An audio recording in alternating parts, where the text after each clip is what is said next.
Hello again, YouTube. I just thought that I would do a second video, basically just to cover the new bike test. I've just got a couple of quick, I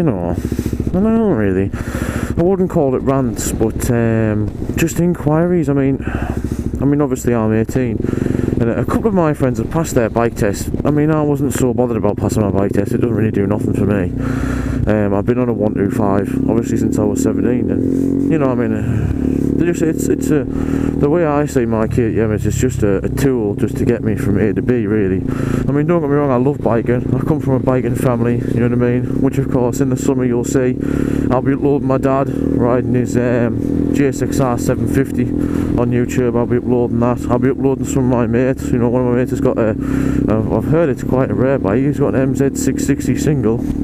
I'll be uploading some of him riding, and a couple of other bits and pieces, really. But yeah, so I just want to talk about the bike test, because obviously now you've got to, the UK law now states that you've got to be on a 125 for 2 years, then a 400 for a couple more years, and then you can go in for your final bike test. And I think it is your 21 or something like that. I mean, I know that age has something to do with it as well, you know what I mean? But I was just wondering, what do you guys know about it, you know what I mean?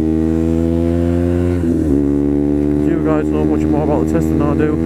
As far as I'm aware, you don't have to be on a 125 for 2 years if you can, if you're old enough. And I mean, I'm 19 next year, and I was a bit confused about the law, because if you look on the direct.gov website, it says in one sentence that you've got to have your 125 for 2 years, but then in another line it says, oh, but if you're 19 you cannot do it. But then underneath it still says that, but you still got to have your, and I was just a bit confused. So I was wanting to know if any of you could clarify the new law on the bike test for us, because that would be pretty awesome for me, you know what I mean? Obviously it would be pretty awesome. But yeah, apart from that, there's not a lot else really to go into. I just wanted to clarify a few bits and pieces about that, and obviously tell you what my next video is. Right, now my next video is going to be, as far as I'm aware, there's going to be a run. There's going to be a bike run in my where I live in County Durham.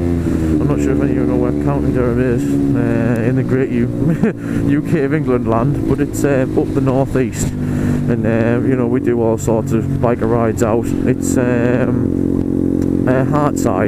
Hartside Cafe is usually the main ride in the summertime. I think if any of you bikers that are tuning into me around, live around, County Durham, Bishop Auckland area, I'm sure you know that Hartside's kind of the main ride out, up past Barnet Castle. It's an awesome little ride out. And as far as I'm aware, my local, that we have a little local biker club, Durham Bikers, we're all going for like a Christmassy kind of run up to Hartside within the next couple of days. I mean, if that all happens, I'll be filming that obviously, because that would be awesome. Another thing as well is, which 125 do you use like? Now I mean, I've ridden a couple of 125s, but in all honesty I'm no expert when it comes to the 125 field. I mean, I've ridden the previous bike I had before this was a Honda XR 125, and I mean, it was a brilliant little bike, you know what I mean? I had lots of fun on my XR 125. I started out, after I passed my CBT, the first 50 I had was a co. Agility 50. I'm not sure if you ever heard of them. They're a Taiwanese company. I'm sure if Mod of 13's watching my videos, he'll have a chuckle. But yeah, it was a co. Agility 50 was my first bike I ever got, and then after that I went straight to a 125. I've never really, I have had a scooter. I've had an Italjet Dragster. I had an Italjet Dragster. It was an impulse buy really. My Agility 50, came to the end of its life. Obviously it's Taiwanese, it's not the most reliable bike in the world, and I was in desperate need for a bike. When I was 17, then one of my friends said, oh here, there's an Italjet Dragster over in Chester Street. It's really close to where I live, by the way. And he said it's a 125 with a 180 engine in it. And I said, oh, you know, how much is it? He said, oh, it's £1,000. I said, oh, I'll just have it. And so I bought this Italian Drags, you know, I'm not nothing anything about them, you know what I mean? And to find that it was actually the fastest thing I've ever been on in my life. And that actually there's a massive tuning cult behind them on these Italian Dragsters. Mine was a 125 with a 180 standard Piaggio engine in. It had a race exhaust and a couple of bits and pieces, but it did 90 miles an hour. And I mean, it's hard to get your head around how fast it actually was. But I mean, I'll give you a clue. It had 7-inch rims, alloy wheels, a 180 engine, and I wouldn't say it was ugly. I thought it was quite nice looking, but everyone said it was the most ugly thing they ever saw. But at the end of the day, it was the fastest thing I'd ever ridden. You know what I mean? And I mean, unfortunately, I told the Dragster, it was a 2-stroke, so of course it came to the end of its life. Unfortunately, but it was a good, you know, it was a good bike, you know. And then after that, I got the Honda XR 125, which I'm sure you know, if there's any XR owners out there watching this, you'll all go, hey, because I mean, yeah, the Honda XR 125 is a brilliant bike. I mean, it's Honda, you know what I mean? They're absolutely bulletproof. And then from the Honda 125, I went to the KTM. And it was just an impulse buy, really. I just saw it, I liked it. They had a really good deal on for the finance, and I just thought to myself, well, you know what, I'm not really going to get rid of it, sod it, I'll buy one. And so I did. I got one out on the finance deal with the insurance package, and I've got the 0% APR on it as well from M&S Motorcycles in Newcastle. That's where I got my KTM from, and they're really good guys up there. I don't know if any of you is from around here know of M&S Motorcycles Newcastle up in Westgate Road, but you know, they genuinely are good guys. You know, they've helped me out to no end, you know what I mean? And I'm not going to lie, I have dropped my KTM, you know. Oh, here we go, boo-hoo. Yes, I have dropped it, unfortunately, and it was quite a lovely crash, actually. I was with my friend, he owns a Kawasaki GP Z500. He'll probably see it later on in some of the series of videos I do. And I was basically, we were coming up to a roundabout, and yeah, we went round this roundabout, and there was a slick of oil, and yeah, that was about it really. Slick of oil off the roundabout, and both of us went through the slick of oil. He low-sided and I low-sided as well. It was quite, I wish I caught it on my GoPro actually. It would probably made an awful lot of hits on the old YouTube. It was a classic double down. Both of us went down, and the KTM did come off far worse, because I'll actually show you the roundabout. Believe it or not, we're coming up to the roundabout right now, you know what I mean? Actually, I'm coming on to this, KTM Duke's top speed. It was going to be one of my videos, but I mean, to be honest with you, I'm in 6th gear right now. This is a standard dual carriageway, you can see it in front of me. And you know, I won't lie, I've got the throttle pinned as far back as I'll go. And I mean, I'm doing 75. I'm doing 75 miles an hour, easily. You know what I mean? I'm not leaning over the tank. I don't know if you can see that on the camera, but I'm doing 75. I'm not leaning over the tank, I'm just in 6th gear, sat up straight, just cruising down the dual bypass. And she's doing 75.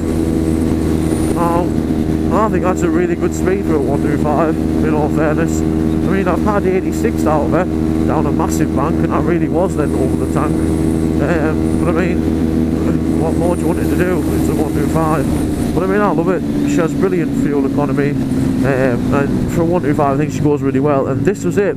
That spot just there was where the oil slick was. And we both had double down, and my KTM went to that little island you just saw. It went straight in that island, and it's suffice to say that I was pretty gutted about it, you know what I mean? It wasn't obviously the best experience I'd ever had. I just lost my KTM, and you know, but these things, as you'll all know, are like Lego.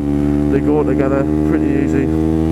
Parts are easy to find, but unfortunately KTM, as I found out, isn't the cheapest to replace bits on. But you know, I'll let M&S sort it all out for me. They sourced all the parts for me, and they got them in quite cheap, you know what I mean? I think what I did was I smashed the handlebars, I smashed the mirror, these control units, the handguard, the brake levers, the exhaust was smashed. exhaust was smashed to pieces, and yeah, but it was good. You know what I mean?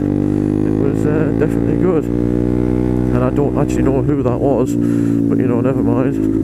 And I think they replaced. They found some parts for it, and I think it came to about, how much was it? It was about £500 to basically replace the whole right side of the bike. I mean, I don't know much about bikes or about fairings, but in my eyes, that's a pretty decent amount of money. So yeah, I was really happy with that. But yeah, so that's about it for my kind of adventure kind of thing. But I mean, I've got lots of friends on bikes around here, and I will be doing a lot more videos with them in. I tell you what is a good point actually. You guys need to give me a shout out if you want a review on a specific 125 bike, because I mean, off the top of my head, one of my mates has got an Aprilia RS 125, another's got a Reju Marathon Pro 125. You know, one of my mates has one of those Wise FR 125s. I mean, we got loads. So if any of you guys want a review, you know, I mean, I've already asked them. They'd be quite happy to let me, you know, post a video about their bikes on YouTube. So it's all good. So if any of you want a video on a specific bike, then yeah, just give me a shout, and I'll be quite happy to post a video up on YouTube for you. So yeah. Anyway, I'm going to head off now, because I've been babbling on for quite a while. So yeah, that's take care YouTube, and that is goodbye from me.